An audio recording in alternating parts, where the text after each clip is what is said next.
You are now listening to Oversaturated, the podcast, hosted by Johnnie and Ralph. Now let's get it.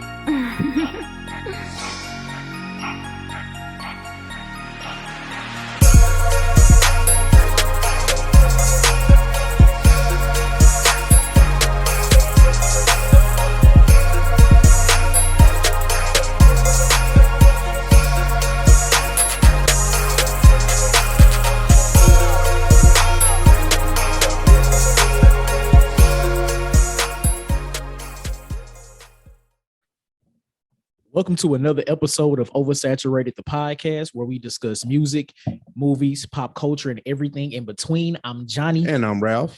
Welcome to episode number 127. 127. I am the spawn of Segway this week. I like it. New listeners, please follow us on all social media. Facebook, just search Oversaturated the podcast. Twitter is Oversat Podcast. Instagram is Oversat the podcast. And our email is oversatpodcast@gmail.com. And please make sure you check out our website, oversatthepod.com. Anything you need to know about OS is there. Yes, sir. And if you need to follow us individually, I am the Mind of Ralph on Instagram and Twitter. On Twitter, I'm JON, 2_, the letter B. On Instagram, I'm JBS_ESL_AAMU. Oh my boy. Man, my guy, my pal. I haven't seen you since last year. I know, but it's right. Oh, Happy New Year, my guy. Happy New Year. Happy New Year to you as well, man. How was New Year's Eve? Friday night. that's what it was. A night in, nothing festive. I'm watching some. I don't know what I'm doing. I'm probably watching something. Then for like, oh, it's midnight. Yep. Happy New Year. Go to sleep. Yeah. That's pretty much what New Year's was like for me. What about you? Kind of the same. Honestly, I stayed in the house. So actually, you heard of Trap Karaoke, right? Mm-hmm. So they have a at-home version, like a live stream version called Lit in the Living Room. Okay. So I actually tuned into that, which was actually pretty cool. They had people was able to like live stream themselves like to everybody else that was tuned in. So that was dope. It was over at 11. I think I was asleep by 11:30. So it was lit. it was lit. I enjoyed myself. I still had a few drinks at home, tuned into that, and that was it. That was my New Year's. I think I'm comfortable with that being like my New Year's Eve, like going forward. Like it was fun. Like I turned up at home and I was able to go right to bed. I loved it. Yeah, all the food and all the drink you can have. Man, what? It doesn't sound that appealing when you pay $50 or plus. $50 is very on the low end. But when you're doing open bar and things like that, I can do that at home. Man, at home. I don't have to worry about like driving past gunshots on the way home. Like none of that kind of stuff. Because they let them things go. People got a lot of army guns around here. Man, listen. They ain't served. They ain't even enlisted. That's what's up. My mom said they was shooting from 6 p.m. on New Year's Eve to 6 a.m. New Year's Day.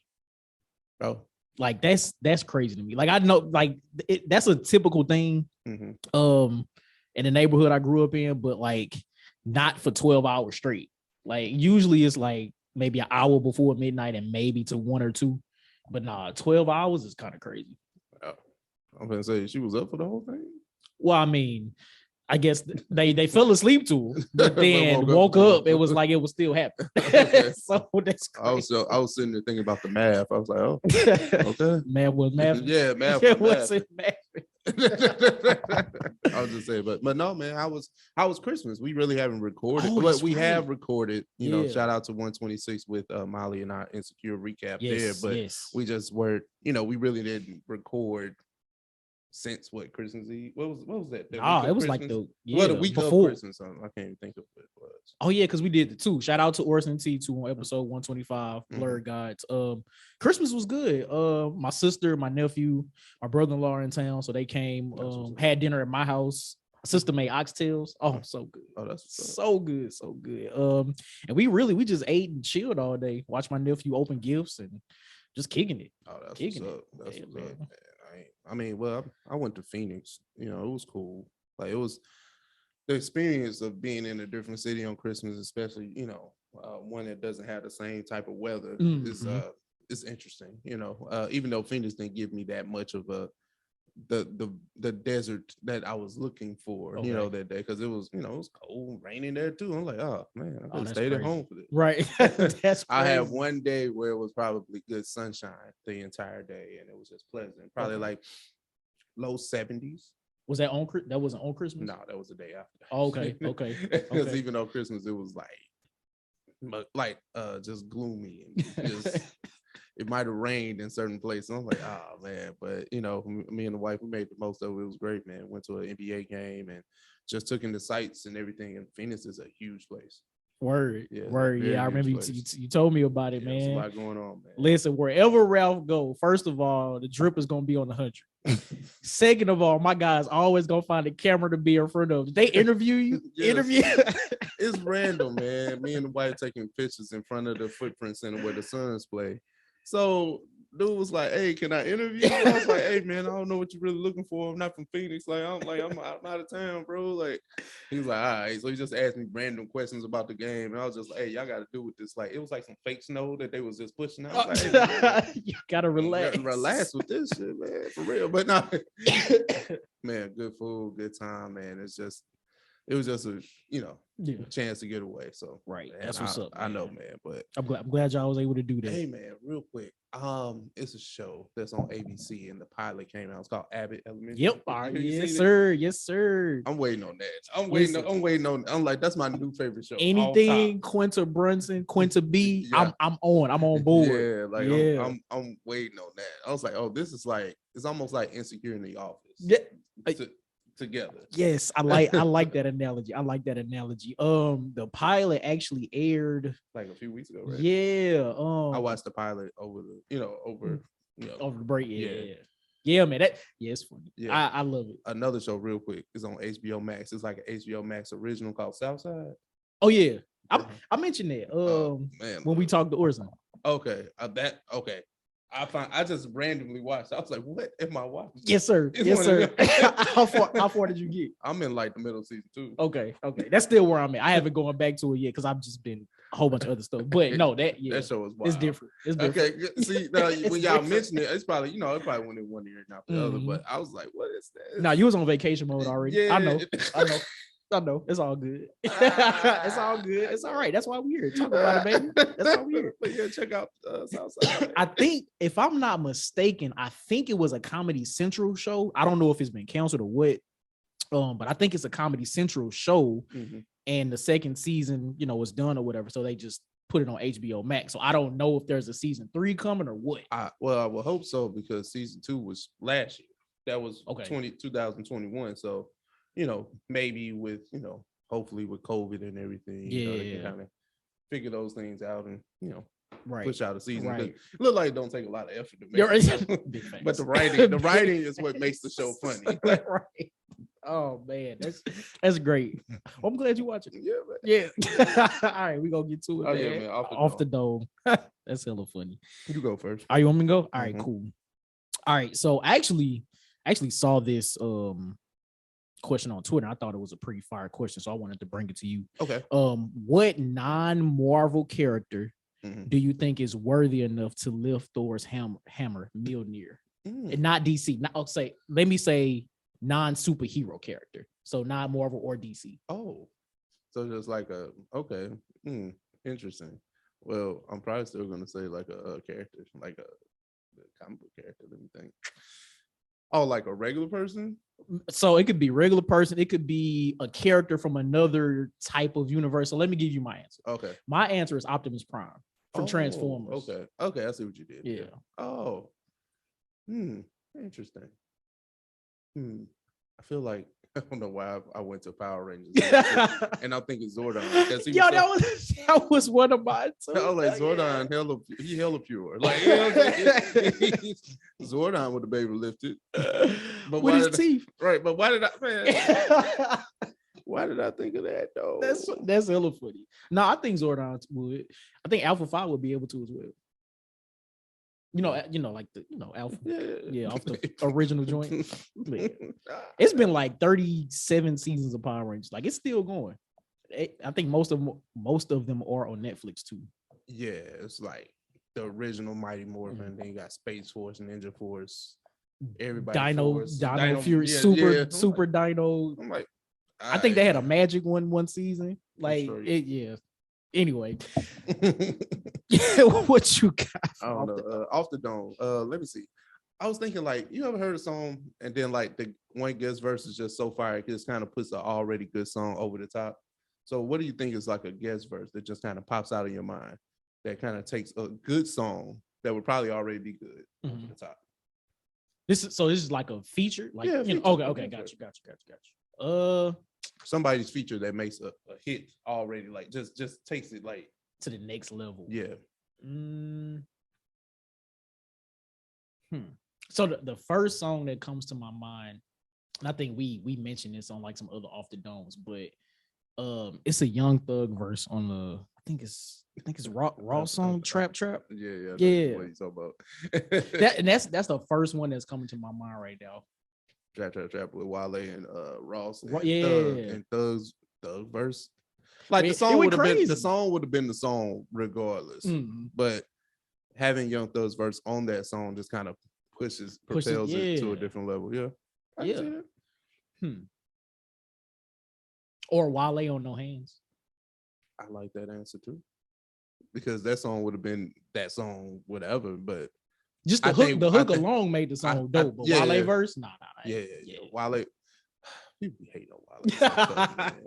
I just, niggas don't like Wale, man. He made himself like that though too. So I'm not crying tears of a clown for him, but and it's a discussion that we've had plenty of times with the whole social media presence and knowing way more about an artist than we did in the past. Wale and the game take away from their stock all the time just by shit that they do. Yeah. But that's another story. Yep. My answer to this question, I want to go plenty different ways, but I'm gonna just use one example. I think this is a good one to me.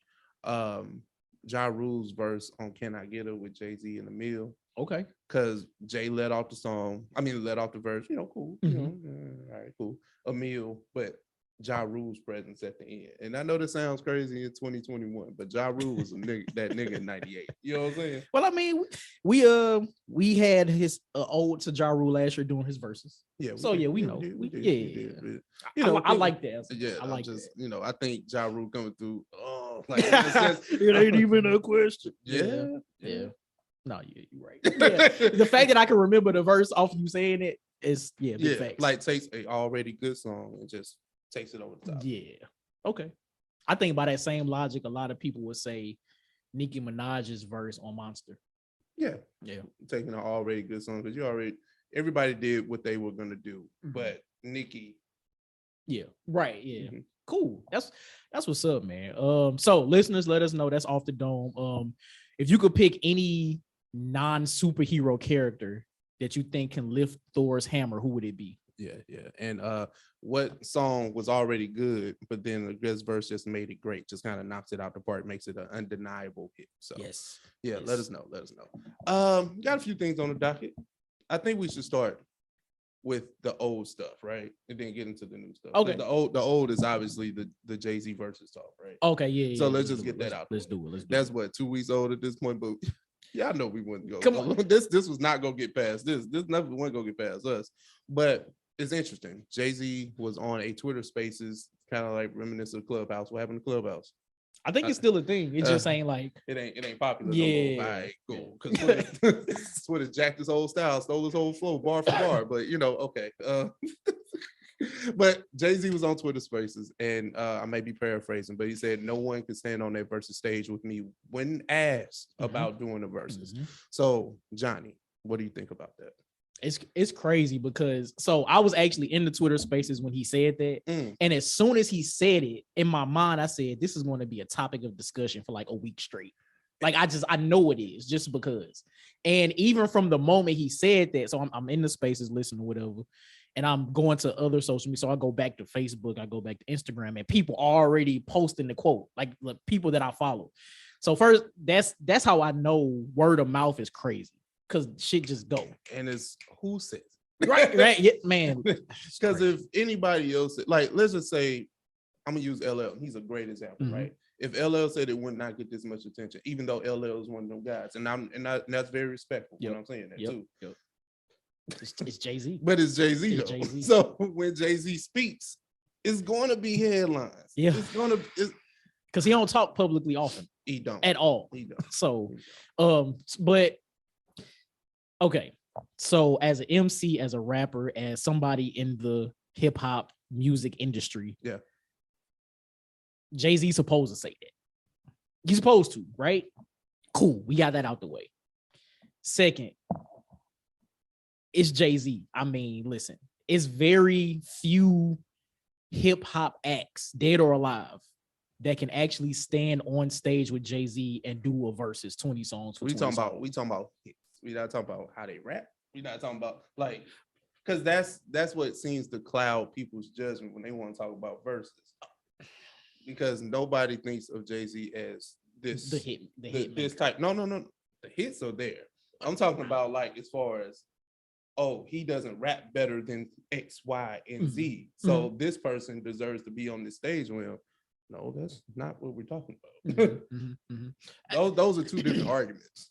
So the interesting thing about the whole versus discussion period now is that even, I guess, going on 2 years, in the 2-year lifespan of versus as a company or whatever, we've seen it go through so many different changes. So in the beginning, it was two artists, two producers or whatever on IG playing songs back and forth, playing hits back and forth, right? Yeah.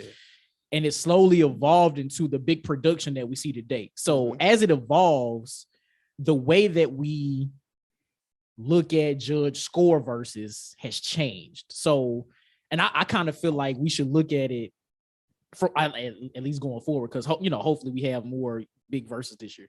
But we should look at it like, I guess, pre-Apple, post-Apple. So like when they verses got to Apple, that's when the people started performing on verses. And it kind of changed the landscape of how we look at it, because there's a performance factor now. We didn't have that before, because on IG all you can do is just play the songs. Yeah. So if we're talking Jay-Z pre-Apple, where we just on IG and we playing songs back and forth, it's very few people. I could probably count on one hand, not even use all 5 fingers, that can stand with Jay-Z. And honestly, if we do post Apple and we on stage performing, same thing. Oh, okay. I thought you was gonna flip the Let me lay it, bro. That's why I'm not saying that. I'm gonna let you go. Yeah. So I thought you was gonna say some blast. No. Listen. My Jay-Z hate is only for shits and giggles. Like, I don't really hate Jay-Z. I don't really hate Beyonce. I just do that for shits and giggles. So I know. Okay, cool. So it's very, very few people that can stand on stage or sit on IG with all verses and actually go against Jay-Z and like actually, make him quote unquote sweat. So yeah, man. It's because this is the funny thing about it, right? I have seen the most disrespectful takes.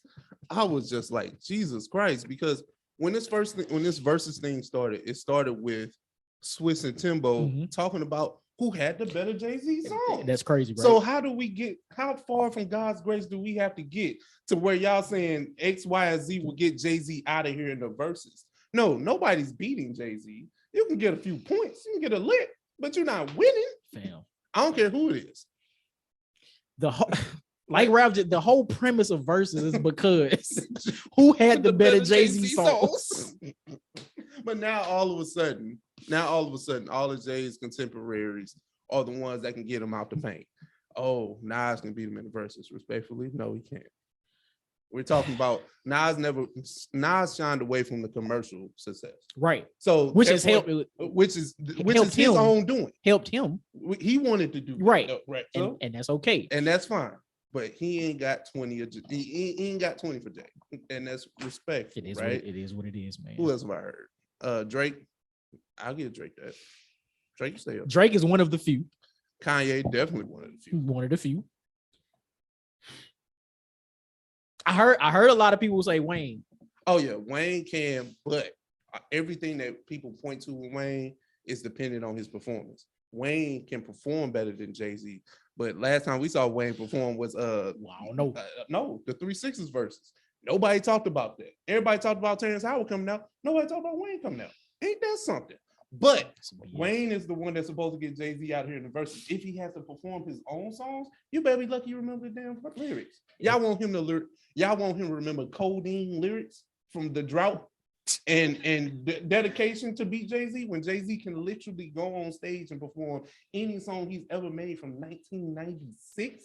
Are you kidding me? Lil Wayne don't perform nothing from The Block Is Hot. He don't have to, but he doesn't. He don't perform nothing pre-Carter. This is one of those instances pre-post Apple. Pre-Apple, all right, we can have a conversation. Post Apple, Jay-Z is getting Wayne out of here because I feel like Jay-Z it's probably still one of the greatest performers out there today. And he's not even like one of the most essential performers. Like when you think about performance, you think about what Wayne was able to do, what Busta Rhymes is able to do right now. Mm-hmm. Jay-Z has a way of captivating. I've seen him in concert a few times. He's not somebody that does a lot, but he has great crowd control. Right. And for that, he doesn't have to. He doesn't have to. We just saw the same thing with Kanye when him and Drake did that when they did their show. Same thing with Kanye. So yeah, man. But I mean, listen. Clearly, Jay-Z is never doing a versus. Versus platform is too small for Jay-Z. I'm sorry. It needs to be Jay-Z and friends. They gave D'Angelo a solo versus. Let Jay-Z come out. Just bring him out. Because at that point, it's just a Jay-Z concert. And listen, I'm here for it. I haven't seen whole concert. Man, what? Say less. I've never seen Jay perform it live, so I would stay up past midnight to see this shit. Like, so it's kind of like I'll say this, like Jay-Z got so many, man, and it's like I went to see Drake 5 years ago now when he was on stage when he did the tour with Future. Okay, that's 5 years ago. 5 years of less hits. You know what I'm saying?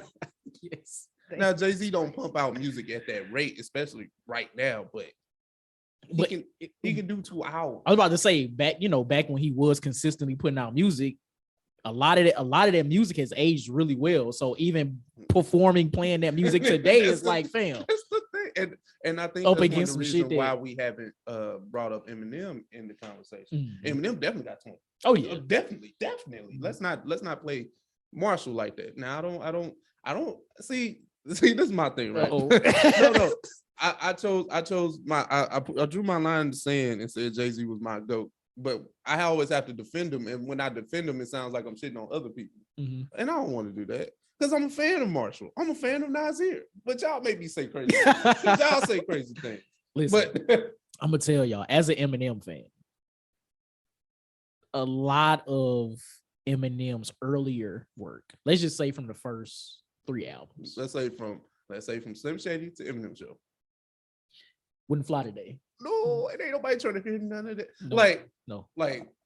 You know how people have used Jay-Z's work, like his most evergreen hits, the biggest joints against him. Like, ain't nobody trying to hear Run This Town and Forever Young and all this. I'm like, okay. Run This Town, yes. I would love to hear that. I'm just saying, Empire State of Mind. That does nothing for me. I'm not from New York, so I don't really care. I don't. I feel you. I feel you.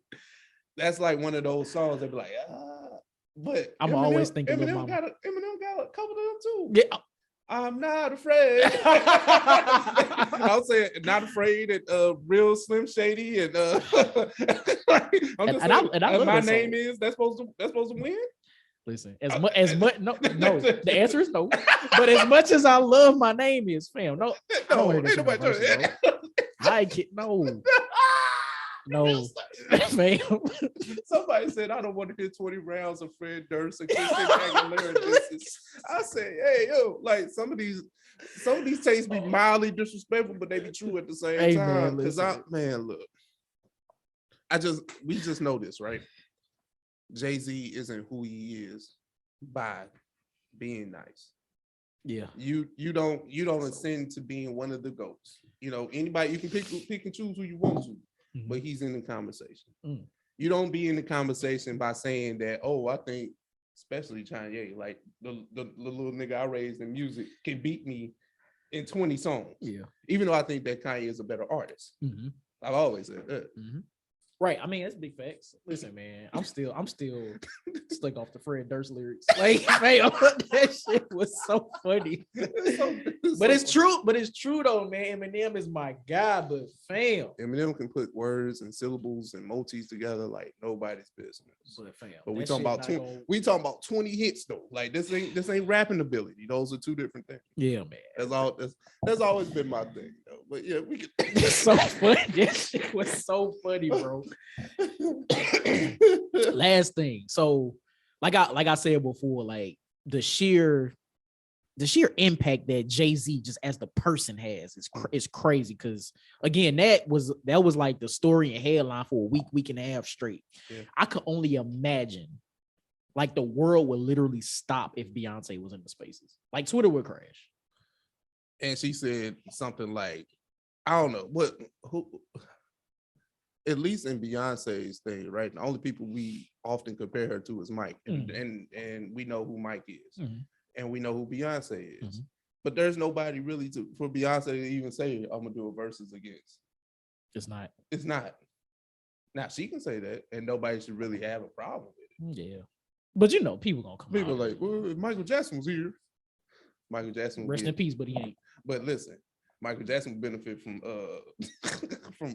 playing it over versus playing over IG, because if we had to perform right now, Mike would have been 60 something. Yeah. Right. He could have had Chris. He could have tagged Chris Brown. You would have had to go get some help. Oh my God, that's funny. Okay. But yeah, man, I don't know.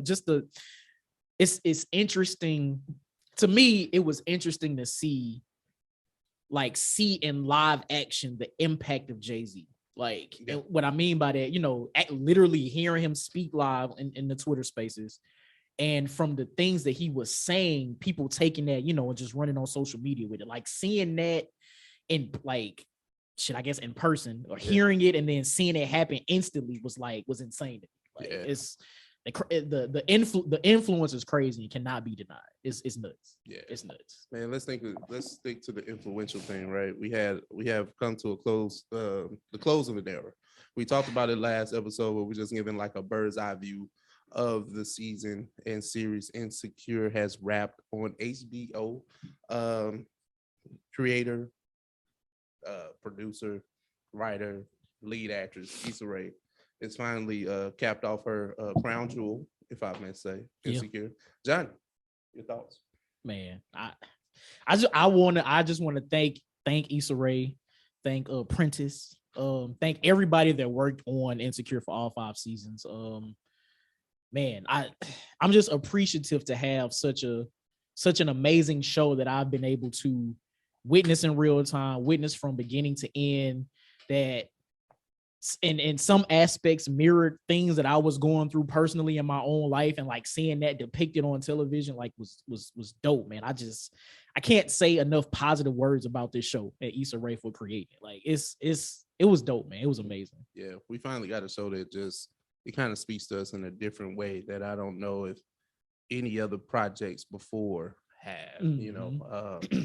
I just enjoyed the characters. I enjoyed the emotions that it pulled out of me from the moment we watched season 1 to now. We have literally grown with these characters, grown with the show, hope for them to win, all that great stuff, as if we knew them personally. Right. So, and for Insecure to have a special place in oversaturated Torrent, like I think we started the same year. We started the same year. Yeah. So being able to like recap each season as each season completes on our growth journey and Insecure's growth journey has been, man, it's just been amazing, man. Yeah, it's dope, man. Like I really did you get a chance to watch the recap? I did.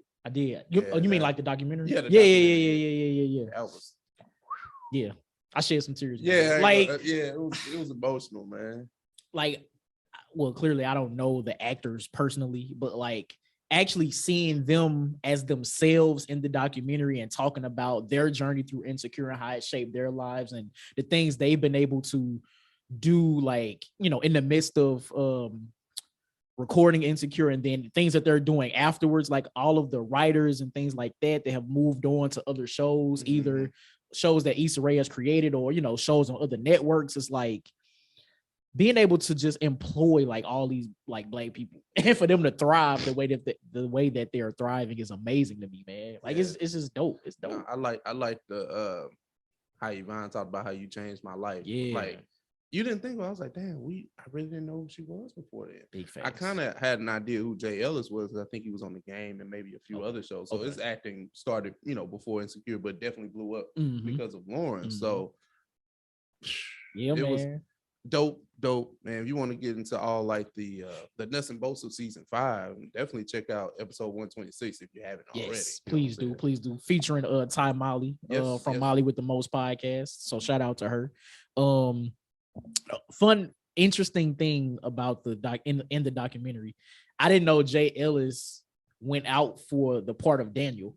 Like I can't even envision that. Like I feel like that would have been so awkward. Yeah, no. And I'd have been like, I'm pulling, like we always pull for Lauren. So it's like, damn, people in Jay Ellis don't know how could I have bought into this character? Exactly. And they talked about how Lawrence wasn't supposed to be around. Like you get a lot of those nuggets. Like Lawrence was supposed to be like, once they broke up, that was it. That was it. But he was so loved on the show, they couldn't get rid of him. No, big facts. So I think, hey, dope show, man. Shout out to Issa Rae, shout out to you know, her whole team, everybody, man. So before we move on, favorite season of Insecure? Off the dome. Off the dome. It's got to be one. One. It's got to be one. It sets the base for everything that we deal with now, and then just the cliffhanger at the end of one got us to where we are now. Because that whole like the whole Best Buy shirt thing, bro. Like I mean. Now, granted, season by season, there's some, you know, there's some things there, but season 1, for sure. No, they hit different. Yeah. For me, I'm going season 4. And the biggest reason is because it was the height of COVID. People was in the house quarantine and all that.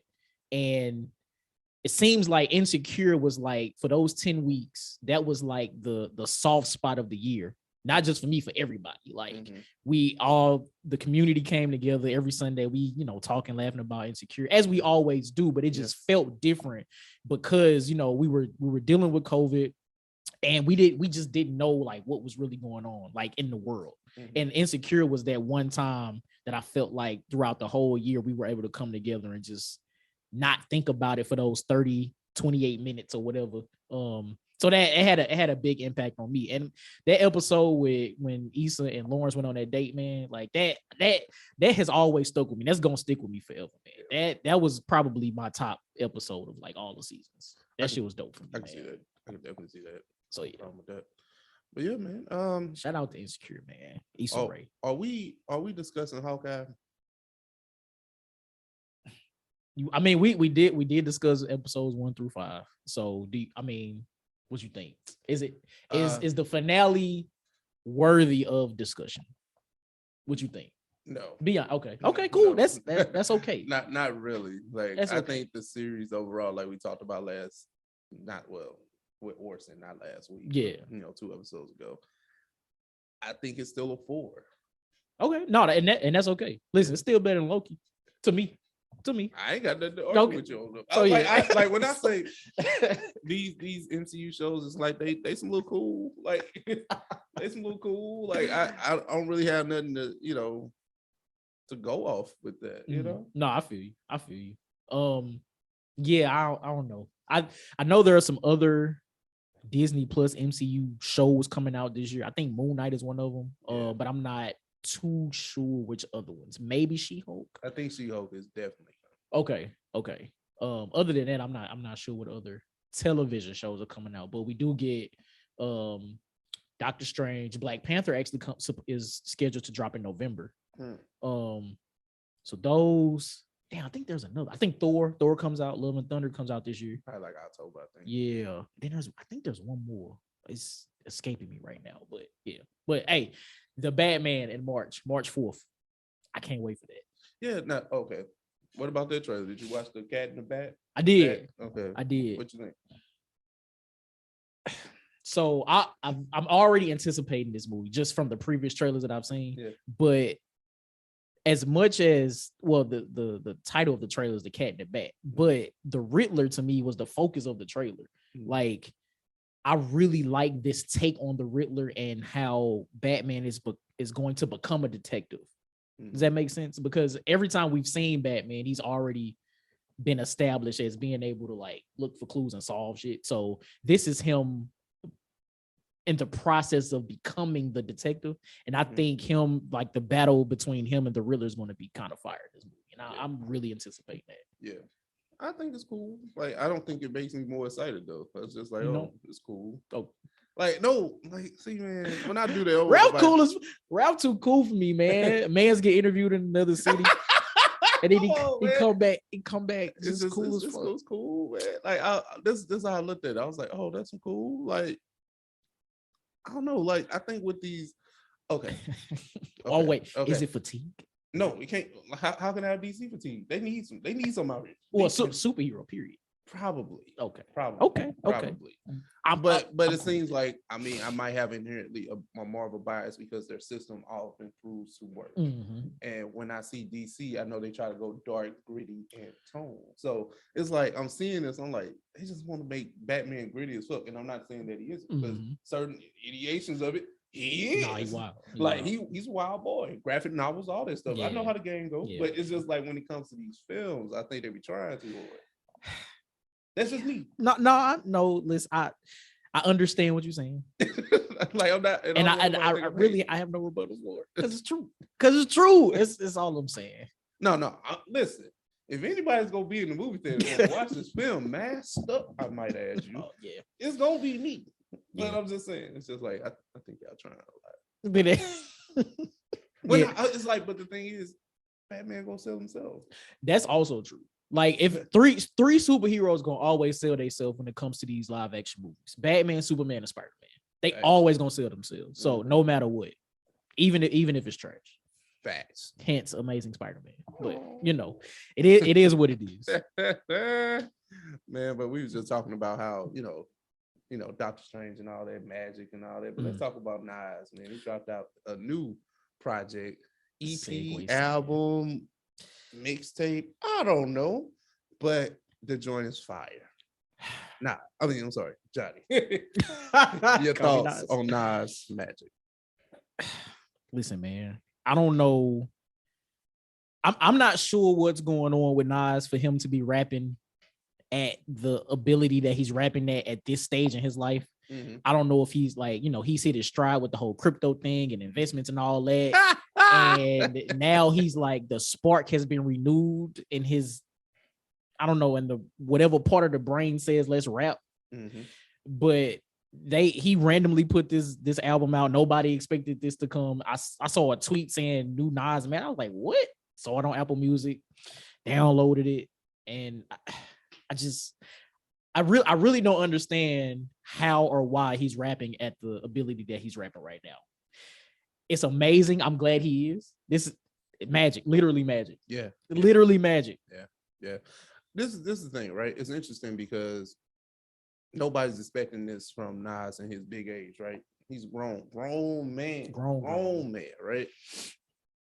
And you see him putting out music in kind of like a volume that a younger rapper would. Yeah. Because usually our rappers, we would like to think they go back, they just curate, like they just sit back. Even if the album comes out as mid, they sat back and did it for, months, right, months to a year. Right. No, Nas putting them out right now, showing you I can rap with you right now. And I mean, like I said, I drew my line in the sand and called Jay-Z my GOAT, but that never meant I was a Nas fan. It's just that Nas fans get outside themselves. But no, Nasir rapping. And he's aging gracefully than he's aging gracefully than Jay-Z when he's talking about the rapping of a 40-plus-year-old rapper. Right. Is this the best album by a 40-plus rapper that we've received? Like, let's just say the last 3 or 4 years. I think it's up there, yeah, for sure. Yeah. Like I mean, King's Disease too, for sure. Yeah. I don't is Magic an album because he sounds like he's in album mode, or he just wanted to get these bars off, because it didn't seem like anything on here was something just sitting around. Like we had our reservations about King's Disease too. We was like, hey man, it's gonna be a whole bunch of leftovers. When in actuality, it's better than the first album. Man, what? And then honestly, I like this better than I like King's Disease too. But it came out too late for me to even say it's top 5, whatever album. But it's a very good album. Yeah, man. I don't know. I don't get it. Like, but you can tell he just rapped about this. He said something about Young Dolph dying on here. So that's crazy. So he just crazy. He just recorded this. He just recorded this. Oh my goodness. Listen, man. Whatever is going on with Nas, I hope that it continues. Him and Hit Boy seem to have hit a stride. Yeah. Like together, collaborating. And they already said that King's Disease 3 is coming. So I imagine it's coming at some point this year. So it's kind of like this. Are you excited to get a King's Disease 3? So the answer to your question is no. Okay. But like I wasn't excited to get King's Disease 1, but it came as like, oh shit, this is dope. Yeah. Wasn't excited for King's Disease 2. Shit came out, got like, okay, Nas, I see what's up. I see. Yeah. Literally did not expect Magic. Literally didn't expect it. Shit dropped. It's like, oh shit, like this is dope. So am I going to listen to King's Disease 3? Of course, 100%, especially for this run that Nas has been on, 100%. But I'm not saying that I'm excited for it, because the moment I say that, it's gonna come out, it's not gonna be as good as these 3 albums. Yeah. And then I'm gonna be upset. Yeah, I'm kind of in the same boat. Like, yeah, if he come with it, I'm play. Like I hit play without thinking. Right. But Nas ain't like, and that's always been my thing. Like Nas ain't been nobody I just kind of ran and listened to. But now, Hit Boy, I think Hit Boy and Nas really found their stride on this project. Mm-hmm. That's why I just feel like Nas using his voice as an instrument, Hit Boy finding what works, and they kind of just lock in and do their thing. Yeah, man. Yeah, and it's also crazy that this, like the Magic album, sonically, I think like the beats are different than King's Disease 1 and 2. Yeah, it feels like it's crazy. I don't know. It feels like he's giving Nas experiment stuff on here, and that's not a bad thing. No, it's shit. It works because King's Disease sounds more like what Nas would pick, but it's just updated, refined, retooled. This is just Nas on some. It feels like a little bit different. It feels different. It does. It feels different. Let me ask you this, because it may spawn to a different conversation. Let's see where it goes. Our 40-plus-year-old rappers, legacy already cemented, right? Do you think like fire projects on the tail end can change the overall view of a rapper? I'll give you multiple points, right? Like say this. I'm gonna use Jay-Z, I'm gonna use Busta, I'm gonna use Eminem, I'm gonna use Nas. It's the great examples, right? Okay. They all dropped projects since 2017. Okay. And some have been classified as good to great. Rather, you can look at Jay-Z with 444 is debatable with a lot of people, but still a pretty well received album, right? Music to Be Murdered by Eminem, pretty good project, right? He put out an album before then. I don't really care for Kamikaze like that, but he can rap on it. I got what you saying. Yeah. Busta with ELE too. Yep. And then Nas with this run right here. Do you think this changes how people would view them? Let's say, look at what they're doing right now. And then, I mean, you can use like because I feel like this. People who are fans of said artists, like say if you're a super fan, right? Say I'm a Jay-Z fan, and he drops an album that comes out tomorrow and it's well received, it's fire. That's not gonna change him in the grand view of the landscape, right? Yeah. Just like you really enjoy ELE too. Is that gonna change Busta Rhymes? No, it's not. And with Nas, but what Nas is doing is a little bit unprecedented though. No, this is a little different, but is it gonna change how people? I don't think so. I don't think it's going to change, because we're at a point I think we're at a point now where everybody is stuck in their ways musically. Like, if you're a fan of somebody, you're going to continue to be a fan of them, whether they drop meat or not. Yeah. What Nas is doing is literally unprecedented, right? Yeah. But let's just say a 21-year-old hears this and agrees with us. No, this is dope, right? Yeah. I don't think it's going to make them go back and listen to old Nas. I don't think so. It depends. Like, not saying it's not impossible. Okay, it'll make one 21-year-old go back. Yeah. But a group. Yeah, a group. Like the masses. Yeah, it's not gonna make a generation go back. No, yeah, say, hey. you would definitely have a couple. Because because you get every generation, there are people that genuinely want to hear, earlier projects from these older acts. Cool. Yeah. But as a community as a whole, as the 21 population, nah. I got you. Yeah. Okay. So yeah, what Nas is doing is amazing. And King's Disease 3 could come out and be an instant classic, but I don't think it's gonna make. Yeah, I don't know if we receive classics the same way. Like, you know how undeniable an album gotta be classic? Today. Because I feel like a lot of the classes in yesteryear would have got tore up today. Yeah, that's right. Oh, that's Spacer I thought. Oh man, what? Put that on the docket. I just think that we become super fans so much and we want to change. We want to have revisionist history. I think whatever a rapper does when they had their prime and they had the machine push matters probably the most. Yeah. No, I agree with that. And it's that begs the question. Like, and it's like, but it's not saying that they're any less talented because the machine didn't work with them right. Yeah. But sometimes let's say when it happens when the machine and the rapper work well together. Yeah. What about that? Because we got so many cautionary tales about people that didn't work with the machine and look how dope they are rapping. Right. What about the people that actually know how to rap and make hits and look at their success? Damn. Yeah, we got to revisit this topic because it's dope. I need that. Yeah, no, I listen to a lot of content and I look at a lot of tweets and maybe that's what's influencing my conversation with you. But it's still like we can't have revisionist history about what was because your man's on fire now. Yeah, and even at the same time, is it? Let me see if I can articulate my thought when I'm thinking right now. Yeah. Like, so you and I, we're 33, 34, right? Yeah. Let's just take somebody 29 and younger. Would we be able to have this same conversation with them regarding Nas, Jay-Z, Busta Rhymes? 29, I don't know. If I had a 29 year old that I was cool with, maybe I had a conversation. I don't know if they view Jay-Z, Nas, Bus, Eminem, those rappers in that, because by virtue of us having that 4 or 5 year jump on them, the rappers that we revere, they may not. They be like, oh, okay, I remember, but that's what I'm like. That's what I'm thinking. It's like imagine your introduction to like Jay-Z or Nas being in the mid 2000s.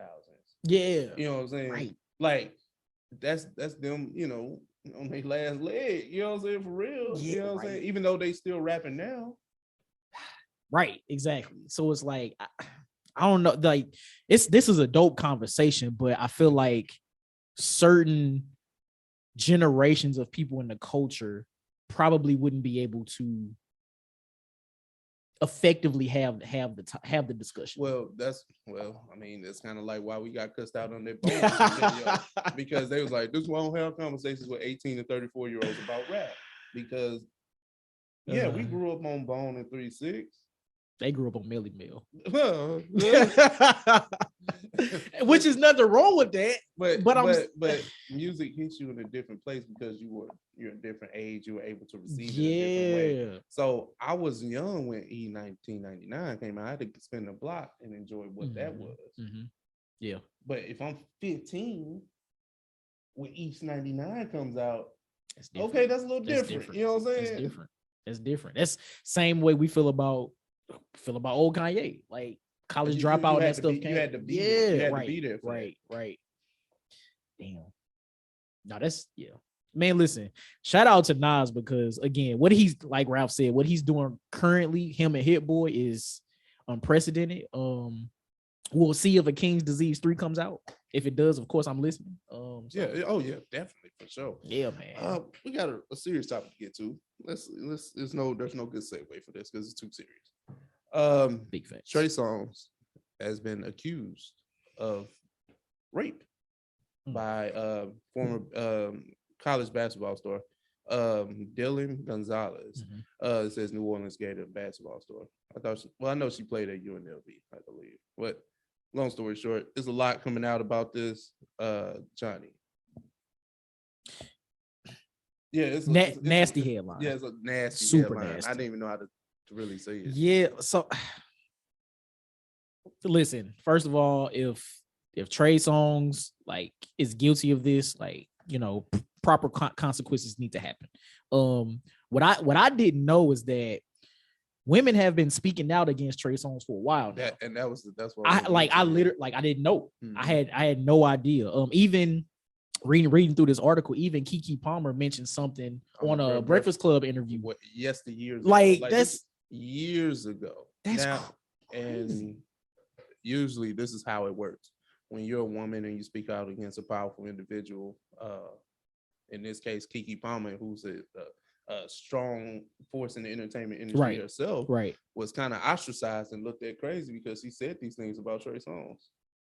And see, I didn't even know that part because that was a huge thing when it happened. I wouldn't say huge, but big enough to where it started the conversation. And anytime Trey's name came up with being around younger women, because you're talking about a girl that just got out of college. Right. Oh yeah. Yeah, right. These are younger women. Remember, he was kicking it with Meg Thee Stallion for a while. I do that was crazy. Because you gotta think about Trey Songz will be old enough. Trey like 36. You're right. 36, right. 37, something in there. That's crazy. Like for you to be kicking with Meg, I mean, Meg, you know, she hot girl and all that. I'll give you that. And she grown, but you know, bro, you grown. Like you like what's crazy is I remember that video going around of I think that was like laying in a bed or something, and whatever it was. Ain't seen them together since. So I don't know if Meg's team was like, "Hey, yo, you got to back up or what." But we see another. I'm not even gonna say just, you know, I'm not using race, but I'm just saying another man in the entertainment industry who happens to be black, using maybe power, force to coerce women. I'm not sure, you know, because you know we often talk about rape and the blurred lines of consent. But this has come out too many times about Trey now. Right, yeah. For people to keep brushing it under the rug. And I don't understand. Like, fam, you are Trey Songz. Like, I would imagine, so I'm not in the industry clearly, but I would imagine that women would practically, you know, give them hey, I don't know is what I'm saying. You made a song called Panty Dropper. It should be easy, my boy. Okay, exactly. That's what I'm trying to get at. I didn't know how to politically correct say that. Okay, but this is the thing, and fam, like it's like I don't want to liken him to R. Kelly, but there are some similarities, right? Because even though R. Kelly's was messing with underage women, his thing was like, I'm still using my power to do these things, and Trey Songz just doing this to black women. So that's quite unfortunate. I just wonder if the barrage that came of Robert, and I'm not looking at it as a like, oh, y'all need to get him too, but if he's guilty, he's guilty. But I just wonder if we're going to start canceling and, you know, all the things that you do to, I guess, somebody that does these things to women. Will this same barrage come at Trey if he's found guilty of? But it's like not even. I think the stain is there though. Regardless. Not even if he's found guilty, like, because cancel culture, they like to go in at a mere accusation. So if that's the case, where are they now? Like, is it because Trey Songz doesn't have anything to cancel at the moment? Like, what? Well, you know, don't stream his music. What else? Listen, Robert didn't have anything for y'all to cancel. Or just stop streaming his music. Just stop streaming his music because He might have been. I think he was like touring in like little spots here and there, but it wasn't like this wasn't R. Kelly at the height of his powers, and this isn't Trey Songz at the height of his either. Right. So Trey Songz is arguably stagnant right now. No, that's big facts. And I'm wondering if it's because of these types of accusations. It may be. It's just nasty all around. It's like Tremaine, my boy. Like, fam, you don't have to do this. Shit, same with R. Kelly. That's I know it's a conversation that needs to be had, but this isn't. I don't see the same level of outrage, whether it be for what Tremaine has done, or I'm saying Tremaine like I know him personally, but Trey Songz has done, or even an outcry for these women. Now, granted, I probably haven't been on social media in the past few days, so people's Happy New Year and all that. Yeah. Stuff. So it seems like there's not necessarily an outcry about this. I'm wondering if so this headline that we read is from Hip Hop DX. Yeah. Like, well, Dylan Gonzalez, she did tweet it out. She did tweet about it on December 30th. So and whoever wrote the article for Hip Hop DX obviously did their research. Right.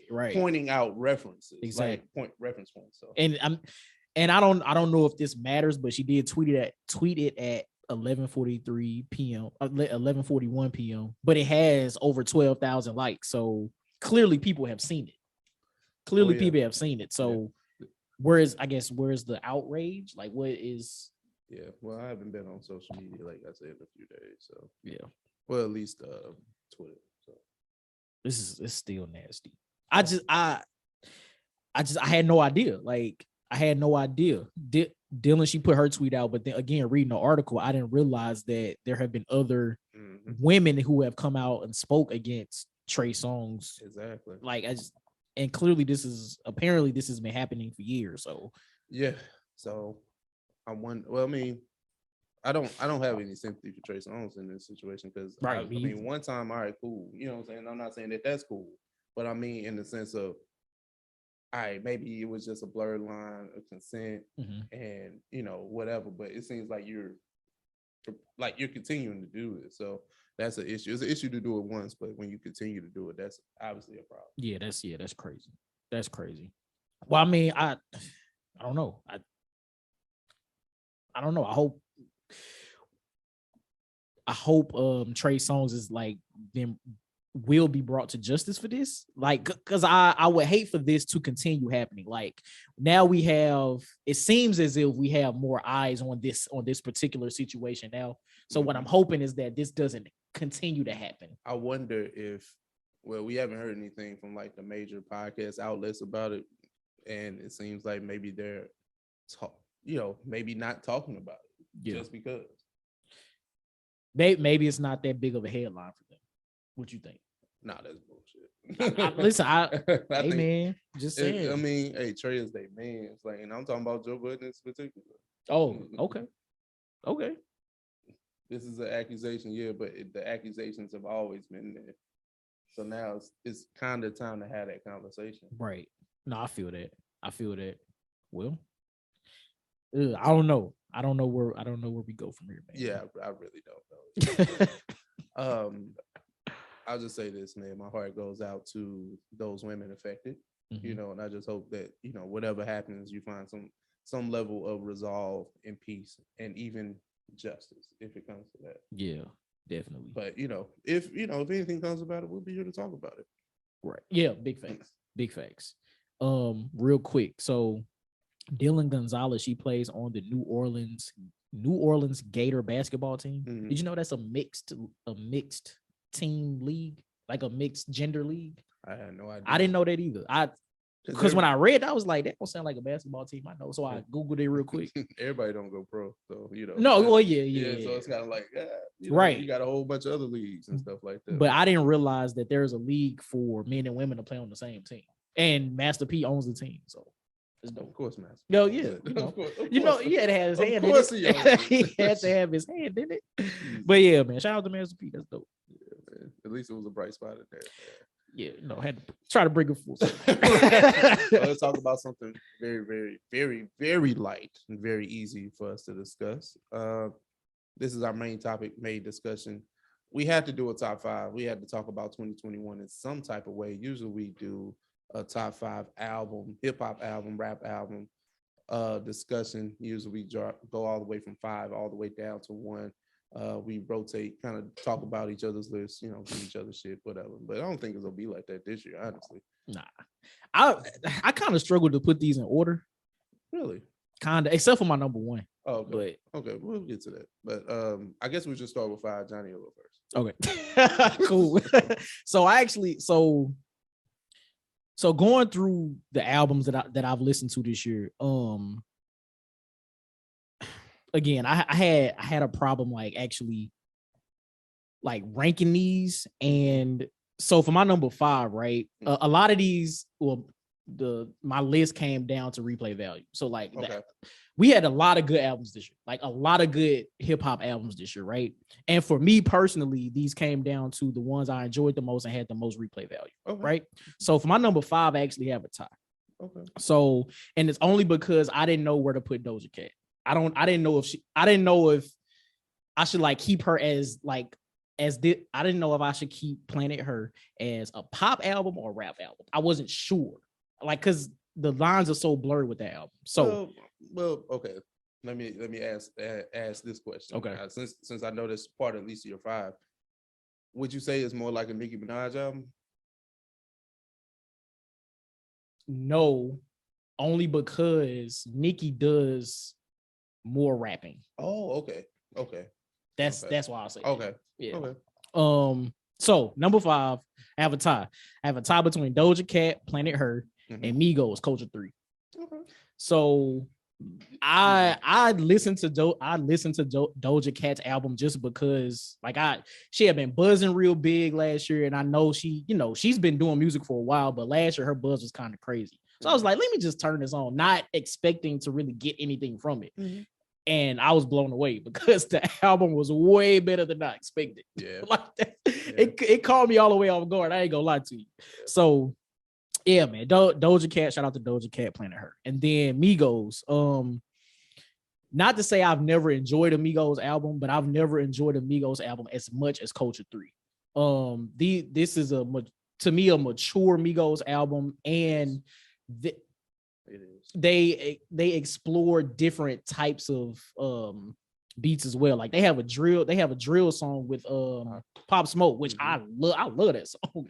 And their flow works really well with drill music. So and then with their the first single off the album, I think it was called Avalanche. With that song in that video was like, that was to me, I feel like that was the perfect rollout for them. Like that was dope. So yeah, man, I gotta go with Migos, Culture 3, and Doja Cat, both at number 5, tied for number 5. Gotcha. Actually, my number 5, just going off my list, is definitely like replay value, what I think of that project as an album, because it's projects that I like, and I might like 3 songs off, but do I really love the project?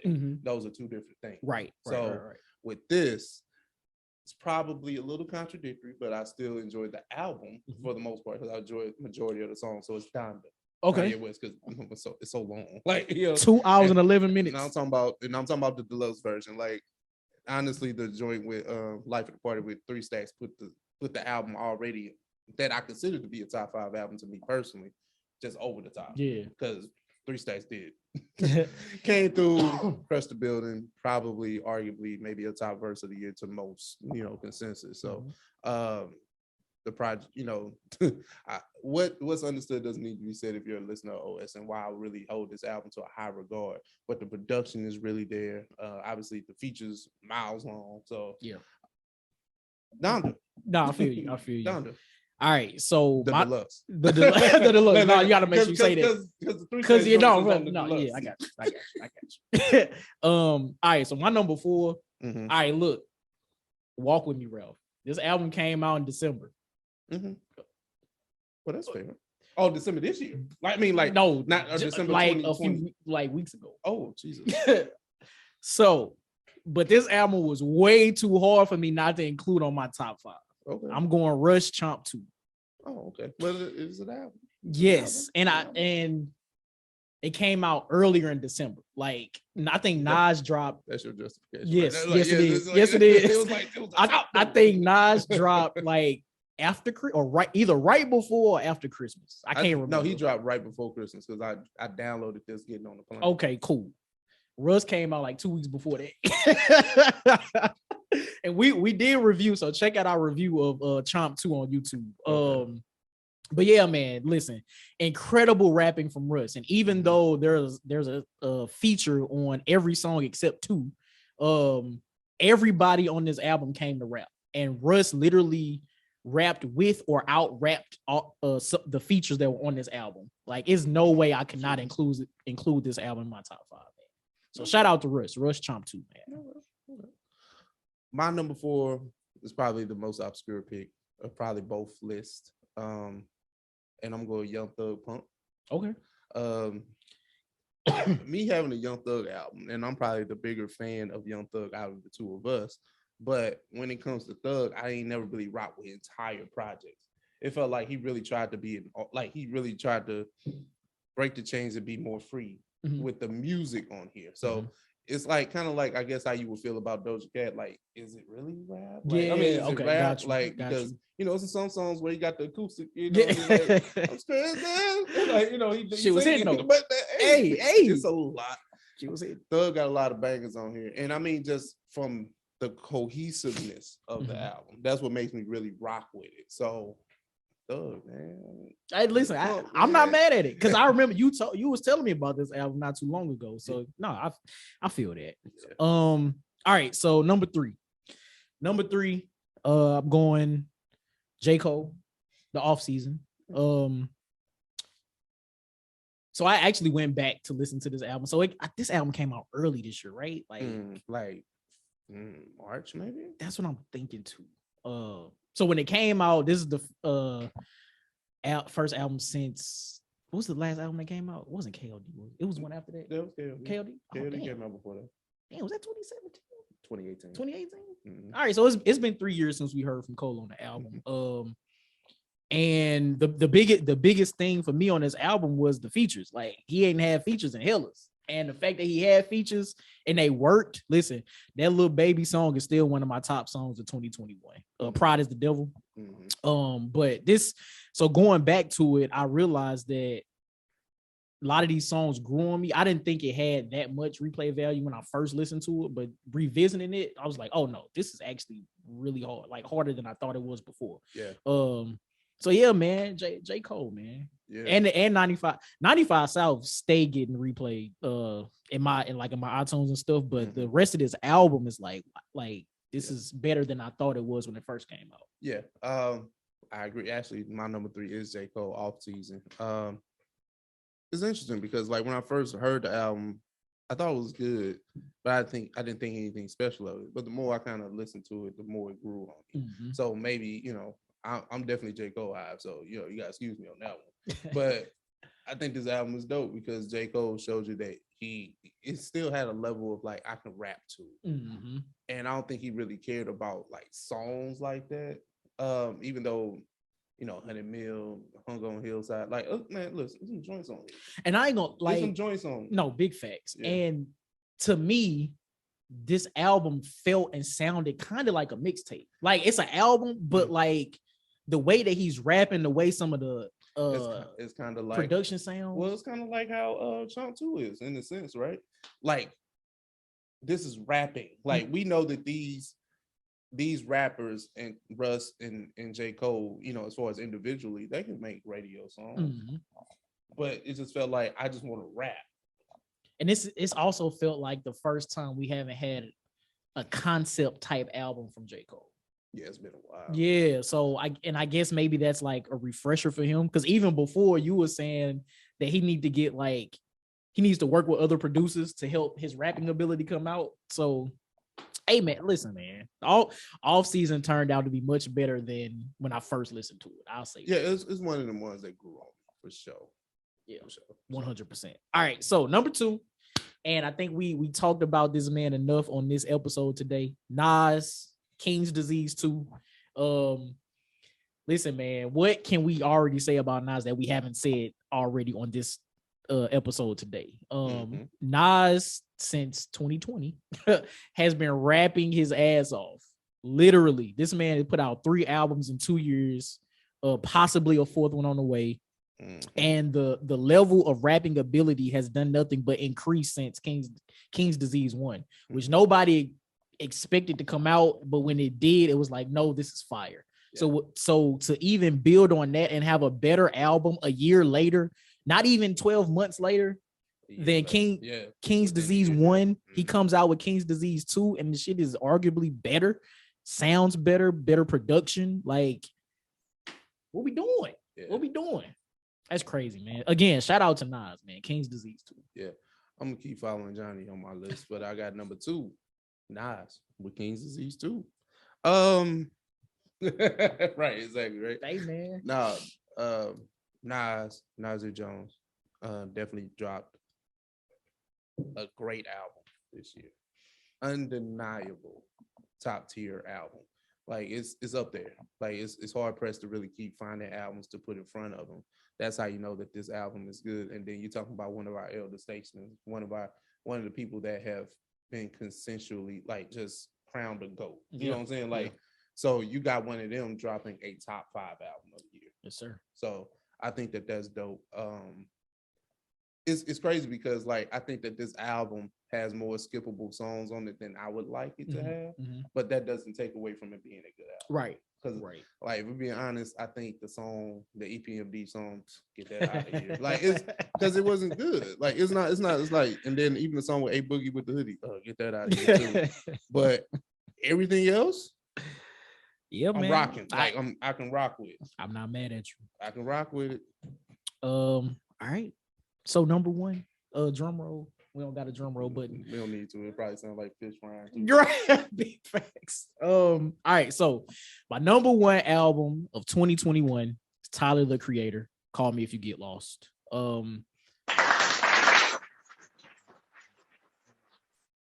Listen, man. I do not remember what month this album came out in, but all I know is since this album has come out, it has been in constant rotation. Whether it's been me having the urge just to play it from track 1, or if I'm picking out, just run into a song real quick because I can't get it out of my head. The features on this album I never expected to work, and never listened to a 42 Doug track ever in my life, and that feature was dope. Not too like I'm not too versed on Lil Uzi Vert's music, but he featured he featured a really great verse on his album. He has a 9-minute song called Wilshire. It's basically a story of how he fell in love with his best friend's girl or something, and she still ended up choosing him. Fire song. Listen, DJ Drama, like it was annoying at first, but I understand the vision. Yeah, I understand the vision. Listen, it's a great fucking album, man. And like it's rare that I hear an album and I say, damn, I need to go see this shit live. Like I need to see, like I got tickets to see Tyler when he comes to St. Louis in February. Like I'm going. So unless they cancel it, but it's a whole nother story. But right. Call Me If You Get Lost, man. Tyler the Creator, my number 1 album of 2021, man. Okay. My number 1 album. I know ours is different. You'll be surprised. It's Aubrey. Certified Lover. Fuck out. Are you for real? Nah, I don't believe that shit. I don't believe that shit for one bit. For one bit, I do not believe that. I'm fucking with you. I know. Goddamn. Golly. No, it's Tyler the Creator. That's the episode word too. Shit. No, but it's Tyler the Creator. It's my number 1 album. Call Me If You Get Lost, shit, man. Turn up. I know the top 3 mirrored each other. I just stopped trying because I saw your list. I was like, oh, dang, he got the same album. But no, I mean, listen, for somebody that's not like crazy, like big fans of like Tyler the Creator, and I sit here and I give him number 1 album, it shows how undeniable that this album was to me. Like I can't speak for the hip hop landscape. I'm talking about myself personally. Yeah, I just enjoyed what Tyler was able to do. He's very mature on his album. The things like he talked about on Wilshire, I thought was dope. Like I still played the track with Lil Wayne. Was it How Wind Breeze or something like that or something? something like that. Yeah, something like that. Something like the that. name of it. The Lil Wayne joint, dope. Like the features on here, dope. Like DJ Drama just talking to big boy shit in between tracks. We got our feet out too. Yeah, that's what I'm saying. We on the beach. We got our feet out too. It's like, see, that's talk. Like that's the shit I'm talking about. Talk to the nice man. I have nothing to really say about this album. I think it's probably the most complete album out of because he kind of has like maybe like a Kanye type of vision, but Kanye didn't condense his tracks down. Right. If Kanye condensed his tracks down, we might have a different view of Donda, in my opinion. Yeah. But this is kind of like what, like Tyler had a set vision for this album. It's clear. And we're able to go in and out of pockets, in and out of spaces, in and out of this world with him, right? By virtue of these 14, 15 tracks. Yeah, man. And the dope thing about Tyler, right? Every time he puts out an album, there's a theme behind it. Like this one is like it's just traveling, but it's like upscale travel is the theme of this album. So like when you see him, when he was doing his promo, you see him in like, whatever his outfit is with the suitcase, like you see that. So every album, there's a theme to it. So shout out to Tyler, man. Tyler is definitely a visionary. I would say he's like producer wise, artist wise, he's like the Kanye of like this current generation. Like how Kanye was back then, even though no, Tyler, they both. I'm about to say Tyler produces more for himself. I don't know if you ever heard like a song like, oh, Tyler produced that. But see, I think there's a lot of music that he produced that we don't know he produced. Oh. That, and I don't know that to be true, but like he did produce on like Snow's new album. Like he did the whole soundtrack for whatever Grinch movie came out a couple years ago. Like he does those types of things. Oh, okay. Yeah, like he scores movies and all that kind of stuff too. Oh, okay. Well, okay. Now I can see the Kanye comparison because I'm like, that's not it. I was like, that sounds like a reach, but okay.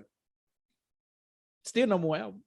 Oh no, I ain't taking away from that, but I'm just trying to figure out your argument for that. But okay, you got it. I have nothing to argue about. Okay, cool. Well, those were the top 5 albums. Yeah, of 2021. Yep.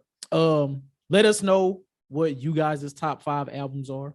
Any honorable mentions? This year? Not really. I got one. Lil Durk and Lil Baby, The Voice of the Heroes. Another album that I turned on, not really expecting much from, but because my buzz for Lil Baby has been going up. Yeah. I was like, let me take a listen and take a gander, and didn't expect to enjoy it as much as I did. I have a few tracks from that album that have been in rotation too. I was about to say that kind of falls into that album, like that category of like maybe I like 4 or 5 songs, but I don't know if I really like this album like that. I'm talking about me. I'm talking about me. Because again, even before this, I didn't really know much about Lil Durk. Like I know a few songs, but listening to them rap together, they have really good chemistry, and I enjoyed the album. Yeah, there are some songs that are way better than others. Yeah, but as a complete project, I really enjoyed it. Yeah. I really enjoyed it. So shout out to them, man. 2021 was a decent year for music. It was. People don't want to admit it, but it was. Oh yeah. 100%. Man, I really wish Donda wasn't so long. Because when it came out, it took me like a week to get through the whole thing. Yeah. If you condense that joint down, we might be completely different. But yeah, man. So that's episode 127. If you're on YouTube, please like, share, subscribe, hit the notification bell. Let us know your top 5 albums of 2021. And if you are on audio, we're about to get into Song of the Week. You want to take it?